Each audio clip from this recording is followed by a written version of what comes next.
nobody like this. You ain't seen nobody like this. You hear my sound all over town singing. Whoa. You ain't seen nobody like this. You ain't seen nobody like this. You hear my sound all over town singing. Whoa. I think there's something in the water. If you wanna take a sip, but be careful what you wish for. The faint of heart can't handle it. Everybody wants a piece of someone else's prize, but it ain't free, it don't come cheap. Only the strongest will survive. You ain't seen nobody like this. Good evening and welcome to a new edition of the San Antonio Soccer Roundtable. I'm your host tonight, Harry here. With me is Royce, who may or may not be here. No, he's here. And then Rafa. So, Mr. AEW, how are you this evening? Pretty good. Survived the winter blast with my San Marcos blankets and the water shortage. But thanks to the beard, it kept me warm too, so I'm glad about that. Yeah, I had to, not that I grow a beard like you guys, but, I had to, when I got my hair cut, I was like, you need to handle that. So, but I said, all right, I'll make some adjustments. But for here, Royce, I see you're already ready for the baseball season. Yes, sir. Yes. Is this just a rub-in that you stole, or I mean, that we paid the Rockies to give you the best player in franchise history? It's pretty nice to have somebody else pay for a top player in the league, and we gave up a good pitcher in Austin Gomber. No, you didn't. But my thoughts, first of all, are with Austin Gomber because he is going to the worst ballpark in MLB for a pitcher. And for a pitcher, yeah. Welcome, Nolan Arenado. Way to go, Mo. So, yeah, I can't believe – I could see them trading, but I can't believe that they paid, $100 million, I think is what – some obscene amount. They paid $50 – the Rockies paid the Cardinals $50 million to take the best player. It doesn't make sense. I've never seen a trade like it, but that's baseball for you. So I have a theory that the owner of the Rockies and the owner of the Cardinals had a poker game, and it didn't turn out so well for the owner of the Rockies, but that's neither here nor there. I saw, because I've been seeing spring training on, and I was like, the Rockies are playing the Dodgers, and it was 9-0, and I was just like, that's going to be the year for the Rockies. But to be fair, the Dodgers are stacked. Oh, not to turn this into a baseball thing, Too late. Conversation, but the Padres and the Dodgers. Yeah, I'm excited for the Padres and the Missions. San Antonio Missions are the AA affiliate for the Padres, so I'm excited. I'm very excited. Congratulations to former Cardinal Fernando Tatis's son, who just signed a 14-year, $340 million deal with the Padres, who's a former San Antonio Mission, and I saw him play with the Missions, and that's going to tie us back into San Antonio. Go. So we're going to start out with the what we always do, talking about high school. Do you want to do rankings or you want to do the TAPS playoffs? Let's go with TAPS playoffs first, and then we'll go to rankings. So TAPS playoffs, I tried to do the screen share, but it just wasn't the window that they have in is just not good. So looking at it from here, I think for what Division I is Central Catholic. They had a bye in the bye district round. The area round, they won 4-0 over Concordia Lutheran High School. In the regional final, they beat St. Thomas High School, which they're typically a pretty good school. I remember you and Scott talking to them about last year. And then on the bottom of the bracket, you had San Antonio Christian had a bye in the first round, won the area 2-1 over the Village School. Unfortunately, lost in the regional final 4-2 to Monsignor Kelly Catholic. And I think those are the two schools in the Division I that we really focus on, right, as far as for the San Antonio. So Central Catholic tomorrow they play, it says the second, doesn't give a time. They play the semifinal against Morningstar Kelly Catholic. On the other side is John Paul II Plano and Trinity Christian Addison. So by the time that we record this again, there will be a final on there. So Rafa, thoughts on Central Catholic run so far? Thoughts on San Antonio Christians? Pretty good run, getting all the way to the area final, and then the semifinals and finals. How do you see that for the boys Division I TAPS? And I think we also had Antonian. I think they made the playoffs. Yeah, well, Antonian, they lost they had a bye in the bye district. And in the area, they lost 4-2 to Antonian, who Central Catholic then beat on the 27th. As far as the upcoming semifinal game for Central Catholic, this is going to be a big test with Beaumont Kelly. I know they've faced them in the past, so this is going to be a good game. I know they've been on a roll a little bit, and that's good. You want to peak at the right time, and the playoffs is a right time for Central Catholic. They're going for, one for the thumb for the fifth one in a row. And I think confidence is pretty high. I know they might not have a Gallegos, like I said, the convenience of having them the last 4 years, but I'm sure they're going to be ready to go for tomorrow. And I think I see them winning this game. It'll be a close game. I see them passing through maybe like 2-1. So they'll get to the finals, and then the finals, I think they're going to see John Paul from Plano, and that should be a really good game. Really, Trinity, because I'm assuming it's the seeding here. Trinity was 2-1 and John Paul was 2-2, so that would lead you to believe that Trinity was seeded first in the second, second division. So you think John Paul will, the second Plano will get the victory over Trinity Christian? They got a history of making it to the finals. So, but you can say you never know. I mean, I'm sure Central Catholic doesn't care who they play. Who they don't care who's they see in the finals. As long as they can get one for the thumb, that's all that matters to them. Yeah, and the final will be, assuming that Central Catholic gets there, and even if not, the final will be March 5th at 11:30 a.m. For that here. So that's in Round Rock, right? Yeah, up in Round Rock. Multi-purpose. That's a nice complex there. They have a nice turf field there. So I've been out there. So if you have a chance to go on Friday, especially some of you guys are leaving already for spring break, go support Central Catholic out there. Little road trip to Austin. I went to Round Rock. So the second 2021 Winter Soccer Division II for TAPS boys, TMI, they actually had a bi-district first round, which they beat Cristo Rey Jesuit Houston 6-2. In the area, they won 4-2 over British International School. Regional final, they beat St. Joseph Academy Brownsville 3-0. And then the other one on the other side of the bracket here, 3-1. I'm trying to see. I think that's the only one really in our area because I see a lot of Austin, Corpus Christi schools on that side of the bracket, right? Yeah. So for TMI, they play, March 2nd as well. They'll play Lutheran South Academy, and on the other side of the semifinal will be Faith Christian School Grapevine and Legacy Christian Frisco. So, another one of 1 and 2 divisional for their here. Their final would be on the 5th at 2:00 as well. So, any thoughts on TMI? It seems like they've been a little bit more dominant going through their bracket so far. They're my favorite to repeat. I'm sure, they were ready to go for this coming game. Nothing to look past, Lutheran South.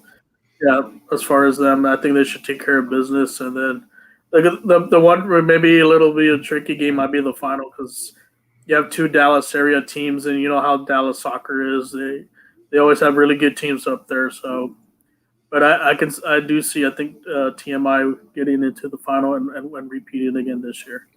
Yeah, Legacy Christian looking at theirs. They won 5-0 over Bishop Dunn, 8-0 over Quorum Dio Academy Flower Mound, and 3-0 over Grace Community School. So they've been running roughshod. 1 goal allowed and 16 goals scored in the 3 matches so far. The Faith Christian had who was seeded first, had a bye the first round, and the bye district won 6-1 over Brighter Horizons and 2-0 over the Brook Hill School. So that one definitely looks to be interesting. The last one for the boys Division 3, St. Paul's Shirts won by district 8-0 over Westbury Christian School, 3-0 over Northland Christian School, 5-1 over Cypress Christian School. And I'm just trying to take a look, see if there's others there. Holy Cross of San Antonio lost in the by district to St. Thomas Episcopal, 6-0, who John Paul II is going to face. San Marcos Academy. I think those are the only ones that stick out to me for local schools on there. On the other side there, you got the Convent School of Dallas and Pantego Christian Academy, and then, of course, John Paul II in Shirts, and then St. Thomas Episcopal School. So thoughts on Division 3?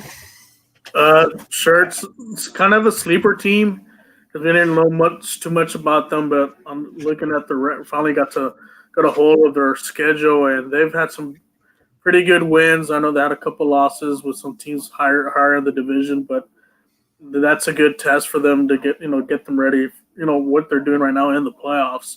So I think they'll probably be the favorite for the semifinal game, and then we'll see what they do. Hopefully they can, land that state championship on Friday.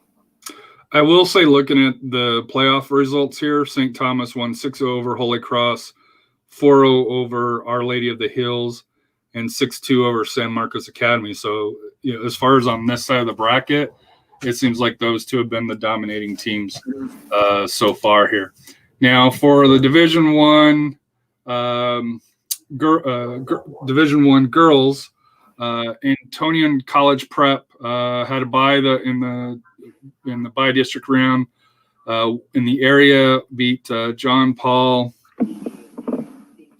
College Prep 3-0. In the regional final, beat St. Pius ex Catholic, and I'm sorry if I mispronounced these. And they're in the semifinal round. We'll go against St. Agnes on there, and then San Antonio Christian had a bye in the bye district, but lost to Concordia Lutheran High School 2-1 for that here. And then on the other side, John Paul II Plano and Euroline Academy is on the other side here. So for the Antonian girls Division One here, like I said here, thoughts on them, playing in the championship final, and they'll be playing on the 5th as well. A tough semifinal game for them, but I think they can pull it off, get to the final. But the final, Ursuline Academy's had history. I think they've won like the last 20-something state championships out of the last 25 years. Oh, wow. I think that they had like a big streak, to kind of do some research on them. They have some top-notch D1 prospects usually on that for that program. So if TMI does get into the final against Ursuline Academy, it's gonna be a bar burner. But anything can happen in a final, and like I said, it's the year of COVID. Anything can happen. I mean, that streak was broken once, so that doesn't mean TMI can't do it and get them. I think the secret to it is getting ahead. If you can get ahead in games, you have a shot of winning. And just playing a smart, strategic game. That'll get you the championship. That's some dynamite. That's some dynamite analysis, Rafa. Score goals, and you'll probably win. But normally when you like in state finals, I get it. I got you. I'm just playing. Only getting you laugh.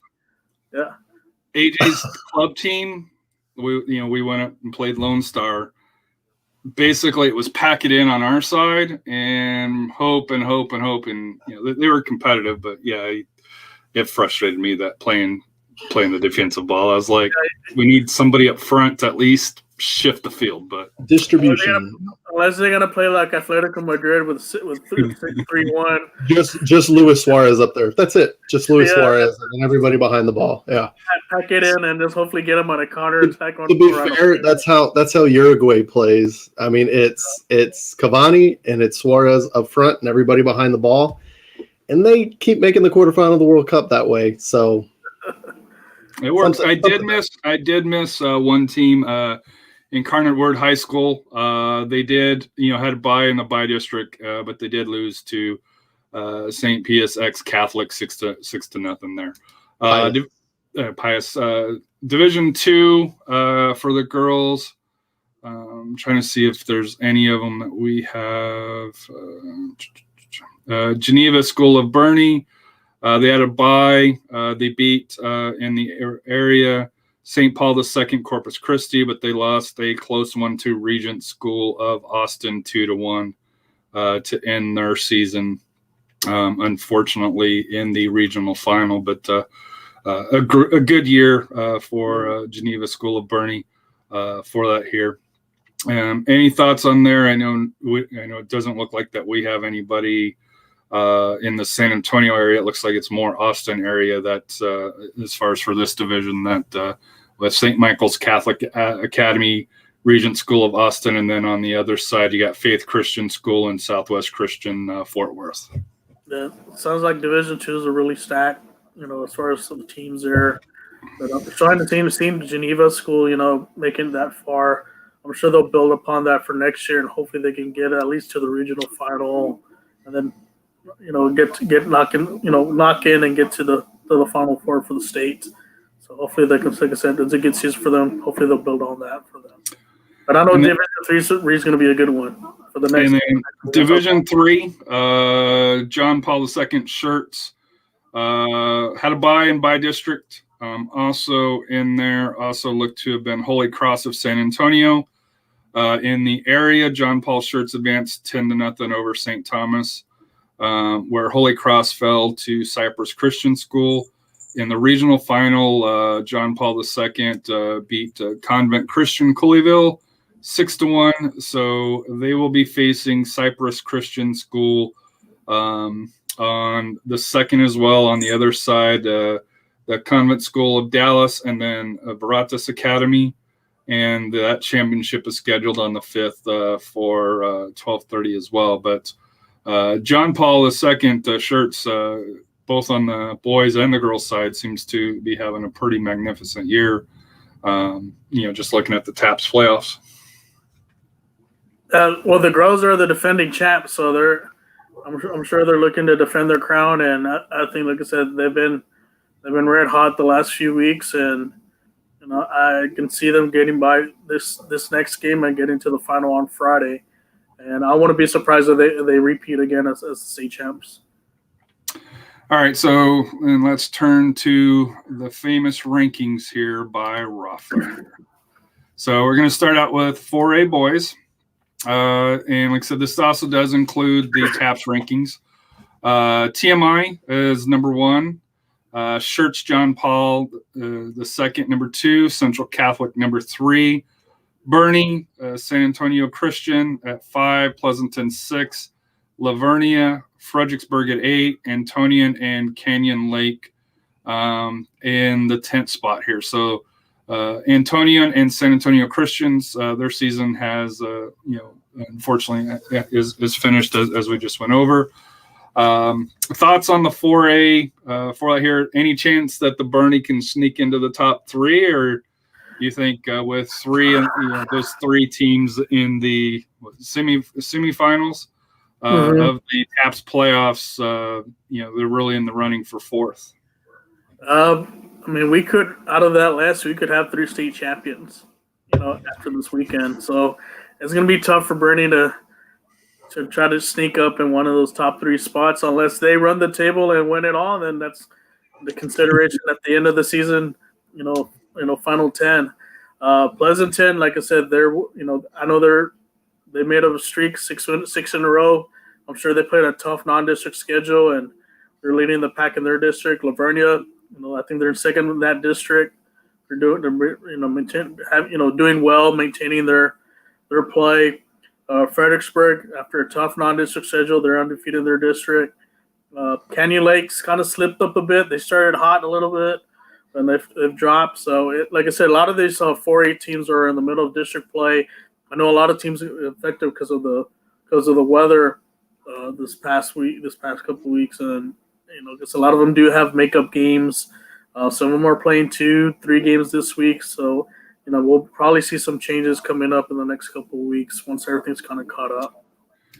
Moving to the 4A girls, number 1, Antonian. Number 2, Shirts John Paul. Number 3, Bernie Geneva. Uvalde at 4, Lavernia, Bernie at 6, Canyon Lake at 7, Fredericksburg, Pleasanton, and San Antonio Christian in the 10th spot. And of course, there in Bernie Genovia season is over, and Antonio and Shirts are in the semifinals as we discussed here. So Uvalde and Lavernia, those two look to be kind of neck and neck. Any opportunity you think for some change between the two? If they can get a deep playoff run, longer, they can win 2 or 3 playoff games, or get into like a regional semifinal. I think they can overtake Geneva. It goes for both, basically in any of the 4A teams, since they're in district play, so we'll see who can make that run, because this is coming close to the down stretch to the playoffs, because the playoffs are going to be in a few weeks, maybe about 3 weeks from now. So anything can happen. A lot of the teams a lot of these teams are going to be playing against each other. So you're going to see a lot of movement, like you're going to see on some of the next rankings that we talk about. So district play does come into play as far as the changes that we have in these rankings. But like I said, hopefully, I think Uvalde and Lavernia have a good shot moving up. But same thing with like I said, with Shirts. Shirts can end up being number 1 if they win the state championship. If Antonia happens to falter, so a top stop still kind of it's up for grabs right now. Up for grabs. So moving to 5A boys, Southwest still rolling. Number 2, Jefferson made the step up, leaped Alamo Heights. Harlandale up 1-4. New Braunfels Canyon fell to 3. Bernie Champion up 1. Edison down 1. Lanier up 1.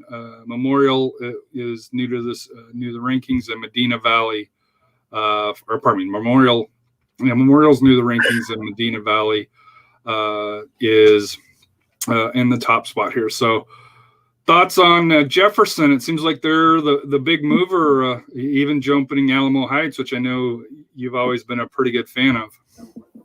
Yeah, like I said, Jeff's got it on track. I know they had a little rough start for the non-district schedule, but as you're seeing, they're dominating their district. It was, I think, 27-5A. 27-5A. So they're on the heels, but behind Southwest. It's a little bit nice to see those two play. They may end up playing each other in the playoffs. We'll see. We have to look at the brackets to see if that's a possibility. Alamo Heights, they did have a little setback, but they're still on track. I think they're 1 game behind. I think Dripping Springs in that district. Harlandale, they're in the same district with Southwest. They haven't played each other yet, so that's going to be an interesting game. I think they were supposed to play the week of the snowfall. That got canceled, so I think they're going to play like 2 out of a week. One of the weeks they're going to play twice in a week. So I got to double check on that schedule, but I think they do play twice in 1 week. So that's going to be interesting there. And this, like I said, playing 2-3 games in a week, especially 3 games in a week, that can make a difference as far as, how deep is your bench? Can you pull through some of these district games? Canyon, like I said, they're fighting for a playoff spot in the same district with Alamo Heights. Bernie Champion starting to bounce back. Edison, like I said, they're right behind Alamo Heights in that district. Same thing with Lanier. The surprise move is at Memorial. They've gone a little streak to get that. They're right now in that final playoff spot with the same district with Jeff And then Medina Valley, same thing. They're one of in that fourth spot as well. In the same district with Southwest with, I think, the 5A. Moving over to the 5A girls, Alamo Heights, number 1. Southwest has moved up to number 2, Birding Champion. Jefferson, New Braunfels Canyon fell to 5. Harlandale up to Brackenridge, Burbank, Medina Valley all make an appearance. And Floresville rounds out the top 10. You had Lanier, Veterans Memorial, and Kerrville Tivy drop out here. So thoughts on the 5A girls out of all the brackets? This seems to have, most of the more movement than the others. For that here, is it just, districts are kind of shaping up things, or is it, in the area just like really close and not a huge difference between, let's say, 1 and 4, 1 and 5 in your conference? A lot of the district is the district games are a lot of the shakeups. Some teams are beating each other. That's going to affect anything. One of the biggest surprises is, as far as the movers, was Jeff's starting to dominate that district. I think they're going to probably end up going undefeated in their district play, and don't sleep on that team. They got a really good player, a couple good forwards. Southwest too. I mean, you got to give the Southwest girls for that 29-5A. They should win that district pretty easily. Birding Champion can never count them out. I'm sure they'll bounce back. Canyon, same thing. They're good. Like I said, they'll probably make the playoffs. Harlandale's coming up too as well. They're just a couple. Like I said, one game behind Southwest. Brackenridge, Burbank, they're all fighting for a playoff spot. Right under, like I said, under Jefferson. Medina Valley, I think they're not too far behind. In 25, I think they're in the third spot for 29-5A.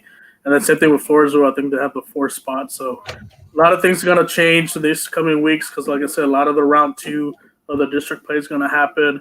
And so we're going to start going to see who sets themselves apart, starts pulling away, and then starts clinching not only a playoff spot, but also the district championship. But like I said, my favorite's still Alamo Heights. I know they had a little setback with Dripping Springs, but they should bounce back, and hopefully they can get them back on the rematch. And moving to 6A boys. To me, I think this is the one that gets all the attention, especially the 3 heavyweights at the top. Clemens, Lee, Harlan. Then, in my opinion, I think there's probably a break, a gap. Then Swinson Valley, Churchill. Probably not that big of a gap, but, a little bit of a gap. Warren, Reagan, Johnson, Stevens, and then New Braunfels rounds out the top 10. Looks like here, Stevens and New Braunfels in for the first time this year. Marshall and O'Connor dropped out. So let's start at the bottom because the school my kids will probably go to, Stevens, and then New Braunfels. Records under 500. As far as overall. But, district play, obviously they've got winning records for that here. So thoughts of them coming in, despite their overall record, when you have Marshall and O'Connor dropping out. Yeah, that just to show that Stevens and New Braunfels played really tough non-district games. That's why they have these sub-500 records. But if you look at the district play, they're in contention to making a playoff spot. I think New Braunfels, will get a spot in. I know Stevens is trying to fight off Marshall and O'Connor. That's probably going to come down to like one of the last 2, 3, maybe the second last to the last games. So who gets that final spot and ends up playing? I think they're going to play one of the Laredo teams, or maybe my old team, which I will talk about in a bit. In the first round of the playoffs, Johnson. They started hot for a while, but they've had some setbacks, but I think like I said, they're still a strong team. I think they'll bounce back, because that district, I'm trying to get my numbers right. That 28-6A, it's a playoff. It's basically every game in that district's a playoff game. So, but I think Johnson will back.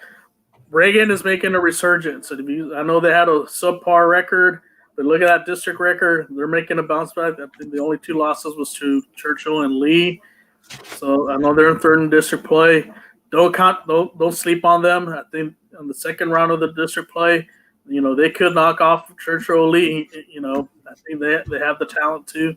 So, don't sleep on them just yet. Warren's been a big surprise this year. Like I said, they're in second place in their district. They're moving on up. Churchill, they had a little setback. They lost Saturday to Lee 4-1. But I'm sure setback. That was a pretty big one. Little setback, yeah. But I'm sure the second round game will be even better. So I'm sure you always learn from your losses, and I'm sure they'll make some adjustments for the next game. Like I said, every game is going to be competitive. Swinson Valley, like I said, they're second place in their district. They actually have a big game coming up tomorrow. They're at Clemens. So, Swinson Valley could knock off Clemens, knock them off that, off of number one, and Swinson Valley move up a bit on the rankings. And then we have Harlan. Harlan's just dominating 29-6A. I just do not see. I don't think anybody can. They're the class act of that district. They should win the district title, and then the first round playoffs. They may play my old team, and if they score a bunch of goals on them, thanks. You have no love lost for your old team. No love for Del sorry. And then Lee, big win over Churchill. Like I said, they're in first place. Like I said, they're not too far away from being number one. Like I said, that one loss to Vandergrift, but I'm sure they learned from that, and I'm sure that hopefully they may get another opportunity playing them in the playoffs. And then you have Clemens at number one. But like I mentioned, big game tomorrow versus Swinson Valley. If Clemens wins that game, they're probably more likely they're going to win the district championship for 27-6A. So it's going to be a crazy week for soccer tomorrow, and we got some big games coming up. And like I said, we'll see how that. Like I said, some teams are going to play, 3 games in a week. We'll see how that's going to affect maybe some of these rankings. I think the big key is how deep is your bench, because it takes to play all those games. It does do a lot of wear and tear on you, and how does that affect you before the district ends? We'll see. You also have to contend with injuries, grades, and spring break. I'm sure the coaches will tell them you got no spring break. Oh, that's right, spring break. Are they playing during spring break? Yeah, they're playing during spring break. So wow. Did you have something to say, Royce? Yeah, I was going to say, and the lingering issue of COVID. Yeah. Rearing its ugly head again. Yeah, funny. Actually, Russ, when you mentioned that, we haven't had a problem with that. As far as what has affected too much of the soccer, and we're crossing our fingers it doesn't, because exactly, that's great. We want to see a playoff this year. So 100%. So I guess the good sign you can say we saw it with football, now we're seeing it with basketball and volleyball. They were able to have playoffs, but I know we did see some teams have to forfeit.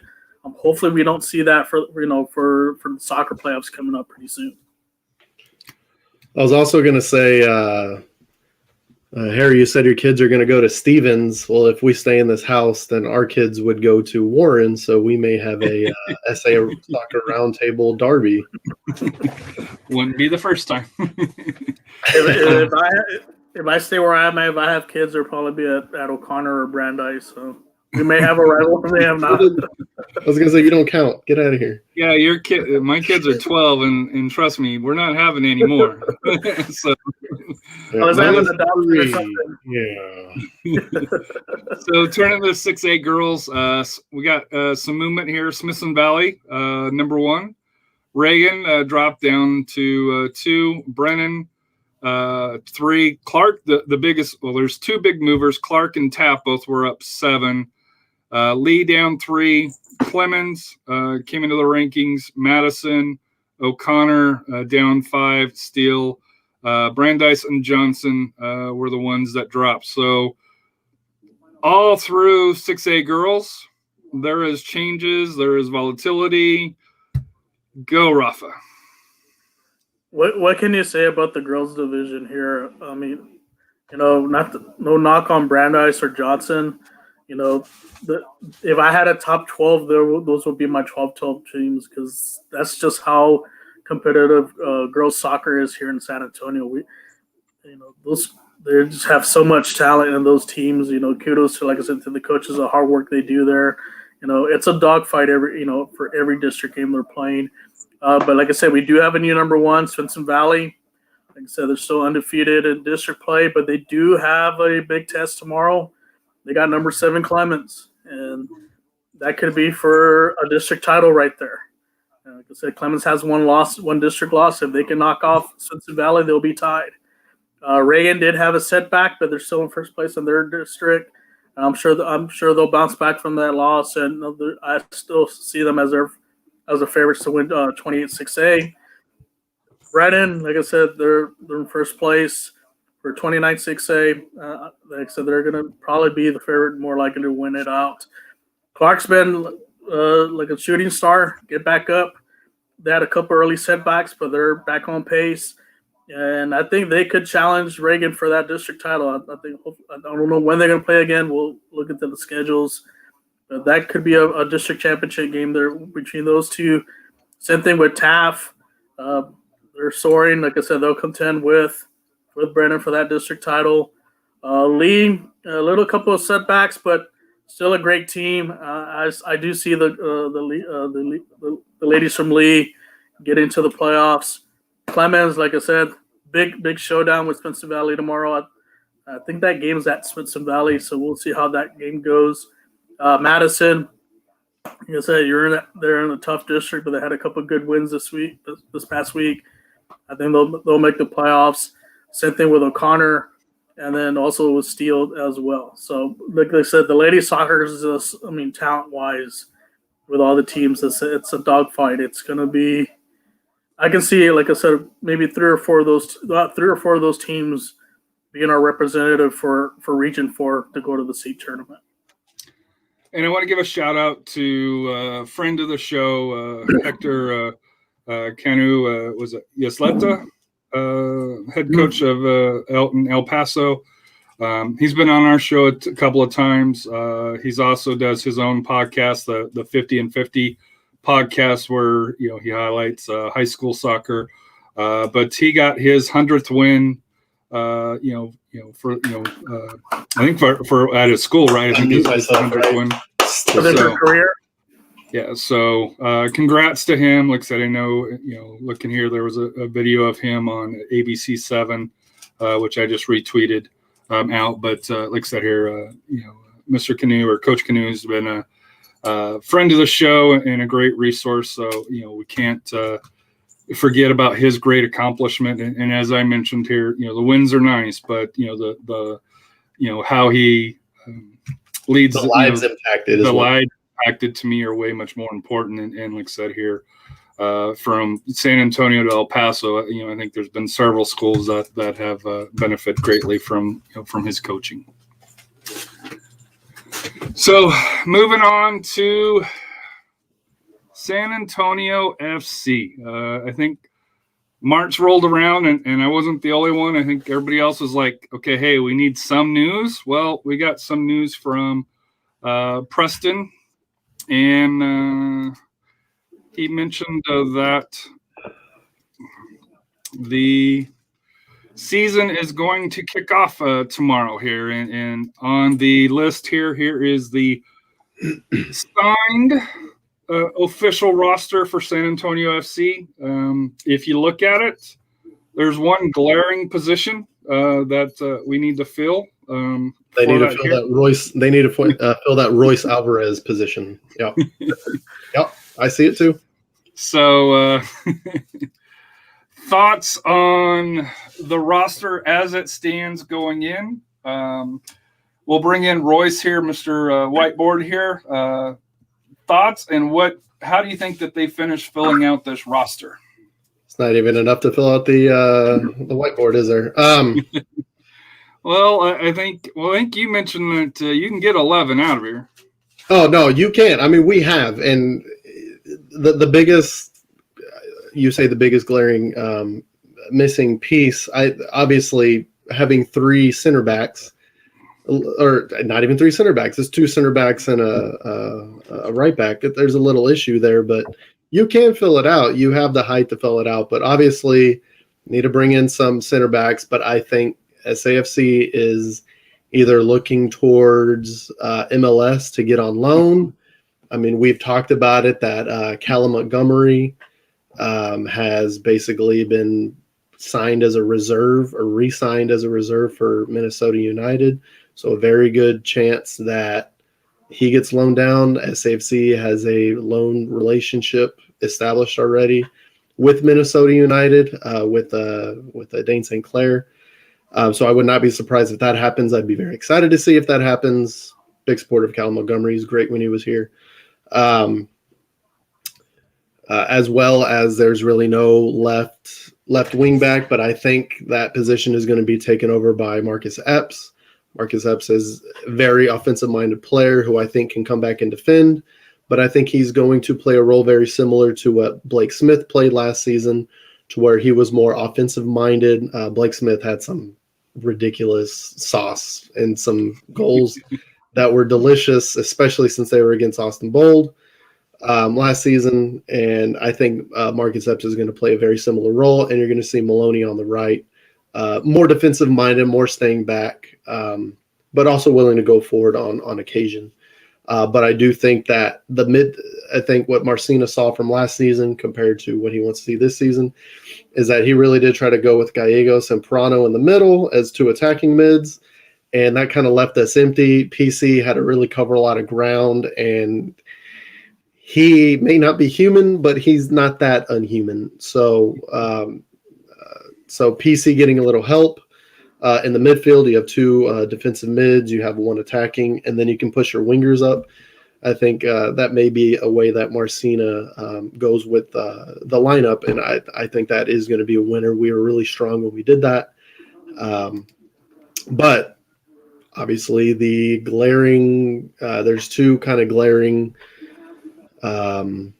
let's go with 3 missing pieces. That would be a backup winger, and that may be Leo on the left. Leo may be the backup left winger. They may be grooming him for that position.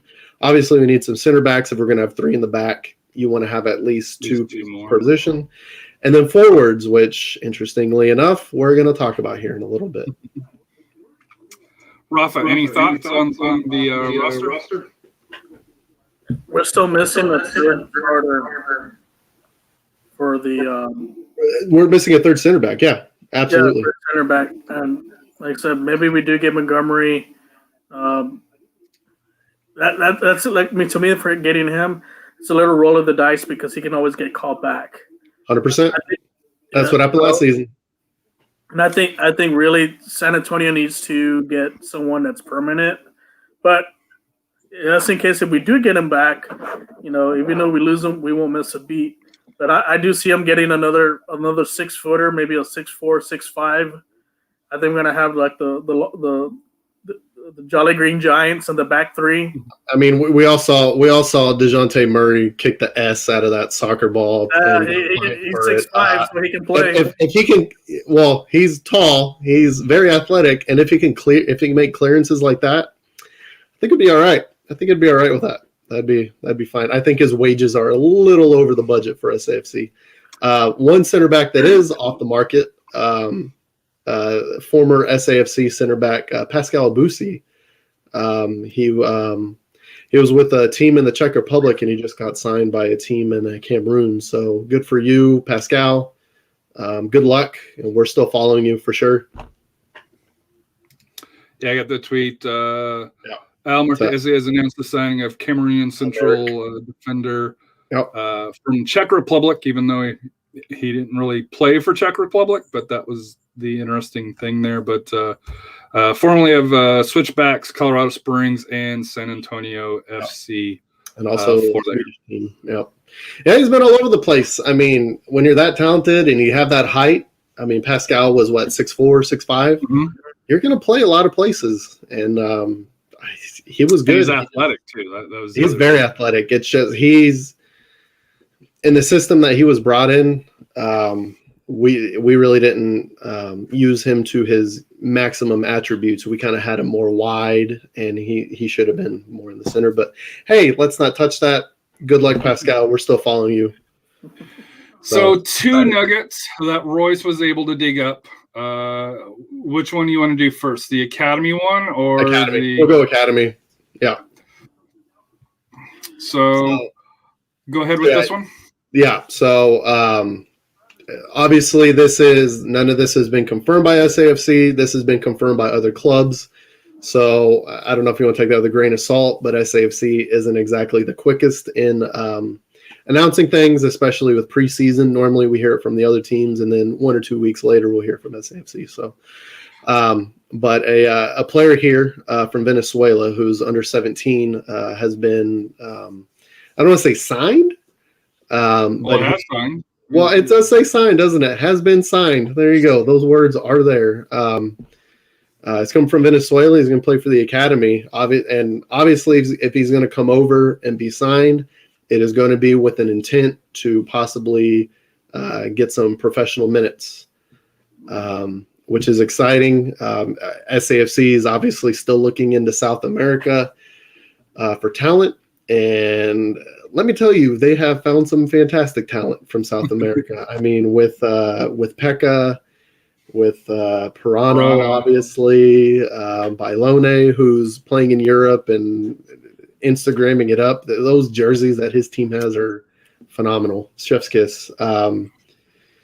It's exciting. It's very exciting that San Antonio FC still has they have their scouting team still in South America, and they're making big moves. I mean, SAFC is an international team, and they are really bringing out that international side. So it's exciting. And speaking of international, go ahead. I had a thought on that. I have a feeling he may have signed with the U17 academy team, but I have a feeling he's probably going to be, because SAFC typically does their academy signings all together at once, where they have 3, 4, 5 different players that they'll sign to, as academy contracts. So I have a feeling he most likely will be one of those spots. Yeah. Like you had Josh Ramsey was the same way. He signed academy and he got minutes. So yeah, very well could be. Yep. Go ahead, Rafa. So you got to love that his nickname, Yay. Yay. Yeah. Yay. Better than Yay. Kanye. No, good luck, by the way, Kanye. That's some tough cards, but not that music. Okay, fan of the guy, no, but yay, 2, that's fine. All right. And then the second nugget that Royce discovered here, you want to go ahead and with this one here? Yeah, let me read the Portuguese from Brazil. Joking. So SAFC has apparently signed a striker, Nathan Fogaça, from Brazilian club, Coritiba. I said that as terribly as it could, but they play in a Serie B, the second division of the Brazilian league. 21-year-old striker. He made, from what I saw, he has a Wikipedia page. So yes, there you go. So something. But in 26 appearances with Coritiba, he has 1 goal. So and he wears number 11. So to me, that tells me he's either a left winger or he may just be a holding forward and more distributing. He's 5'10", so he's not the tallest guy in the world, but it seems like he has those probably a holding forward mentality, much like Justin Dillon's going to have, much like why am I going blank? The guy we just got from Orlando. Good Lord. Patino? Thank you. Patino. Thank you. Good. That's embarrassing. Santiago. Apologies, man. I just brain fart. But that's kind of what it seems like, is they really want a holding forward, distribute to the wings. And, obviously with the wings, you're going to have Jose is going to join them up front. And also, I'm guessing Jose is going to be on the right. You're going to have your holding on the left, and then probably Epps also running in. And so you're going to kind of have an asymmetrical lineup, but I'm excited. That's a lot of speed, and it looks like it's going to be exciting. That's another exciting South American signing of talent down there. So Exciting times. I'm not seeing a Argentinian on the roster as of yet. Do you think that they go without an Argentinian this year? Rumor has it they're talking to some guy named oh man, I saw it on Twitter. Right? Gino Beasley, I think it was something like that. I don't know. No, I haven't heard anything yet, but obviously we'll keep our ear to the ground, and we'll have to get on to USL Argentina to say, hey, what's up? Yeah, I see a lot of them going to Richmond all of a sudden. Send us a defender. We already got too many mids. Yeah, for that here. Jeff Reuter came out that SAFC is most likely in the Open Cup as being the group winner. Reno, RIP, they're not in, so Sacramento is going to fill their spot. And speaking of Sacramento, thoughts and prayers to you guys. Your MLS bid, absolutely. Friday dump removed from the MLS website on Monday, so I think that's a pretty good indication how that expansion bid is going for that here. So. Good for USL, you would assume. Especially with Oakland roots coming over there. They're gonna have a great NorCal, and I think Monterey is supposed to go USL Championship as well. So that would be 3 NorCal teams, and then you add in San Diego, OC, and Los Dos if they're still hanging around, and you've got a fun little in-state cup there that you have here. So, thoughts on the news? Not a whole lot, but at least a little bit. I'm starting to see a lot of nuggets about preseason friendlies. I know the Bolds playing Houston twice, and Houston's not playing RGV, so I think we can officially confirm that relationship is broken up. Austin FC is going to be playing Oklahoma and Louisville City. Louisville City is also going to be playing the Dynamo, so I'm wondering if maybe a visit to Toyota Field. I wouldn't mind if that's our friendly to go see as a season ticket member. If we're going to have friendlies where we can go, I would not object to a SAFC Lou City preseason friendly match for that here. Which I love Toyota Field, but it would be really cool to also visit Louisville's stadium. That field looks. Yeah, that's stadium sweet. Yeah. For that here, but I have a feeling just based on history, March is going to pick up for San Antonio FC, especially with an early kickoff, most likely in May, maybe even end of April. We still have yet to get the groups officially from USL Championship headquarters. We've yet to get the schedule. We've yet to get the preseason friendly schedule. Obviously, looking at the roster that we saw earlier, there's probably 5 to 6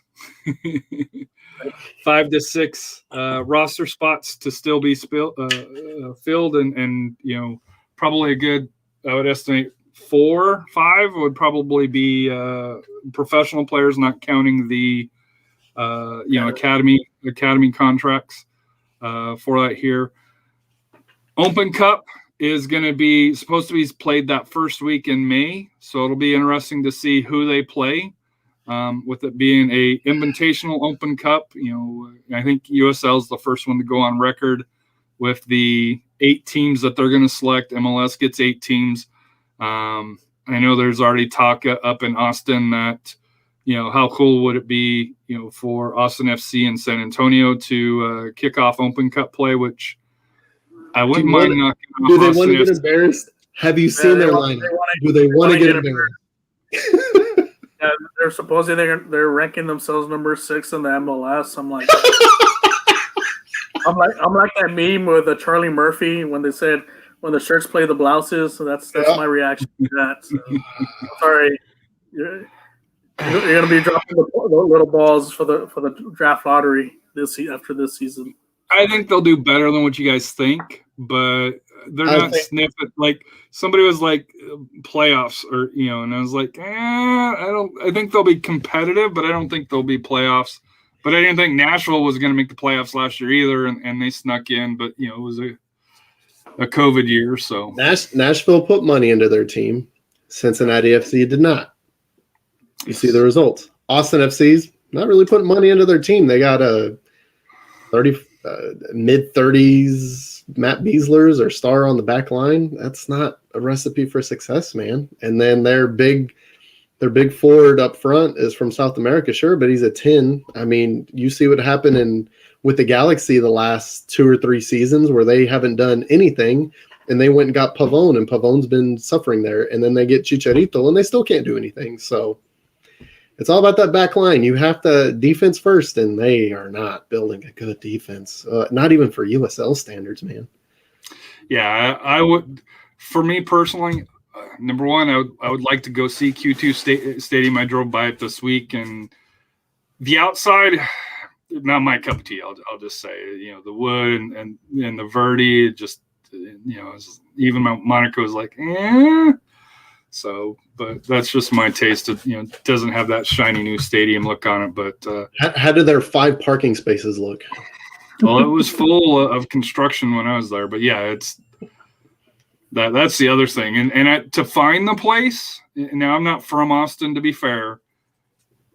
It's not easy.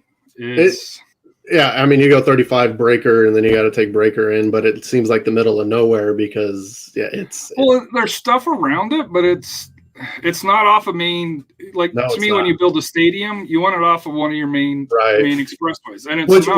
wasn't that one of MLS's demands? Like, hey, we need to have this thing downtown, and they're like, okay, we're gonna build it by code. Like, that's way out of town. It's like it's by the airport, dude. It's not that far out of town, and Austin's expanding that way, but. Let's put it by the Arboretum where there's literally nothing. There's like warehouses, there's Top Golf, and then now a soccer stadium. It's like so. But field is closer to downtown than anyway. Rather than put in Westlake Hills or Lake Travis. Exactly.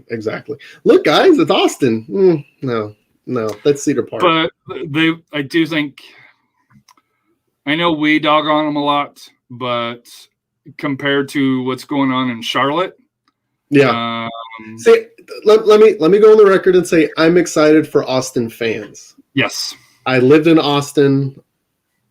I'm excited for Austin fans. The franchise will never see $1 from me, but I'm excited for the Austin fans. That's fine. I cannot support anything to do with that franchise. So I've had many people come and ask me, hey, respectfully, no. But I'm excited for you guys. Austin has deserved a professional Division I team for a long time. It's a city, but I'm excited for the fans. I'm excited for the citizens. You have something to call your own. That's cool. And they're showing up. That does not take away the fact that San Antonio deserves a team too. Texas needs 4 teams, so let's get that done. So let me ask you this, because I've heard this rumor. I think you guys may have been here, when MLS first came and then was turned away. Yeah. If, let's say that didn't happen, do you think San Antonio would have been in MLS prior to this last bit? I think what happens with Sacramento, as long as Garber is MLS commish, as San Antonio and now Sacramento, on paper, they have a shot, but I don't think with his backing, I don't think either one of them will have a shot, no matter if they expand to 40, just because he doesn't like how, from my understanding, MLS to San Antonio was pretty much done, not quite as far as Sacramento was, and then Mayor, was it Harburger, backed out. Was it Cisneros or Hardburger? It was one of these. Harburger. Yeah. He backed out and said, no, never mind. And then, of course, with Sacramento, they got across the line and then said, yeah, no, we're not doing this. So. Well, he wasn't much of a soccer fan anyway. So had it been the previous mayor, that'd have been different. With Ed Garza. Right. Mayor, we would have a team here. Well, I Yeah. think any other mayor other than Phil, Harvard, we yeah. would have had the team. We would have Correct. had a team already. He's just, I don't know. He's from, I guess, from the old school. Well, whatever. I mean, the Dynamo was supposed to be San Antonio's franchise, but they went to Houston after San Antonio refused. I mean, that's history. And basically what happened there was they were trying to relocate the San Jose Earthquakes because it just was not working out. So they were going to send it to San Antonio. They instead they sent it to Houston, and then they started an Earthquakes franchise again. I mean, what they did in Columbus saved the crew, by the way. Still fully support that movement. Mm-hmm. What they did in Columbus, that's already precedent. They had done that before, was moving a team and, oh, yeah, we need to give you your team back. But the difference is they weren't going to go back in Columbus. With San Jose, kind of going back and studying that, they said if you got a stadium, we would come back. But in Columbus, once they left, they weren't going back because they went to Cincinnati. Same thing with Tampa Bay. Was supposed to be with Columbus, Yeah, same thing with Tampa Bay with the mutiny. Is basically the same thing happened. We're like, we're not going to play in the same old stadium. You need to build a new stadium, or you're going to lose a franchise. And they're like, Carlos Valderrama's hair, and then no, I mean it didn't work out. So, do you see maybe like Vegas getting the team and playing in the too much competition in Vegas now? Way too much. Too much. The Death Star they have for the Raiders? I don't see soccer being played in that stadium. Number one, and number two, getting another stadium done in Vegas. I just don't see that happening. To be honest, not now. In the future, sure, why not? I think that franchise is most likely looking towards Phoenix. I mean, they're already building that complex. I think they're gonna. That's not an MLS complex, though. Right. Well, they see the money being invested, and they may go there, and obviously Drogba's there, and don't sleep on San Diego. San Diego's another one that is very likely. Tampa Bay is another one I think that could get an ownership group together. Obviously, it can't be at Al Lang, but if whoever agrees to build a new stadium is going to happen. Even though, to be honest with you, the Alamo Dome would be a fantastic venue. They already allow turf. If you allow turf, Alamo Dome is a perfect venue for MLS soccer, which they do. I mean, there's a lot of turf fields, yeah, there's a lot of turf fields in MLS, and if they allow that, guess what? Alamo Dome's a really good venue for MLS soccer. So, final thoughts, guys. Unless you got another topic, I know a little bit short here. We went a little bit long with the college and high school rankings here for that here. But any final thoughts on that? Or I guess we didn't do the college, did we? So, I know there was one game this week. I think UTSA girls played Rice. I think they fell 3-2. Yeah. So here I meant to run through this, but UTSA their record's now 1-3-1 conference. They're 0-1. They lost to Rice at Rice 1-0. Lost to UTRGV at home 1-0. Tied University of Houston, and then lost to Rice 2-3 this last weekend in conference. This week they play away at La Tech, and then on Sunday at Houston Baptist. Trinity on the men's side here, they've unfortunately had their games postponed due to COVID. March 6th is going to be their opening match coming up here against Colorado College. Shout out to Michael LaHood. Michael Hood. Trinity women, they did kick off. They beat Austin 1-0. For UIW, they played, beat UNLV 3-2, lost to Dixie State 1-2. This week they play California Baptist and Utah Valley University, both on the road. On the women's side, the women beat Houston Baptist 4-0, but lost to Stephen F. Austin away 1-0. They host McNeese State and Lamar. St. Mary's beat on the men's side, beat Our Lady of the Lake 1-0, and they play Texas Permian Basin tomorrow. And the ladies of St. Mary's beat West Texas A&M International 2-0, and they beat at Texas Permian Basin 3-0 for that here. And then they have a return match tomorrow or on Wednesday for them. Our Lady of the Lake men beat Texas A&M Texarkana 2-1, And the ladies, probably the best team so far as far as for the colleges. They're 4-0. They beat Texas A&M, Texarkana 3-1, and Paul Gwynn College 4-0. Texas Lutheran lost 2-1 to Dallas and 2-1 to Dallas, and St. Thomas 1-0. The ladies lost to Southwest 1-0, and Schreiner lost a heartbreaker 1-0 in 2 overtimes, it says, and then on the ladies lost 1-0 to Dallas as well. Both of those were away, so quite a bit of action for the Sockers if you want to get around, and for the college teams here. They're in full season here. Kind of mixed results for it here. I'm hoping to see with all this talent, especially with UTSA.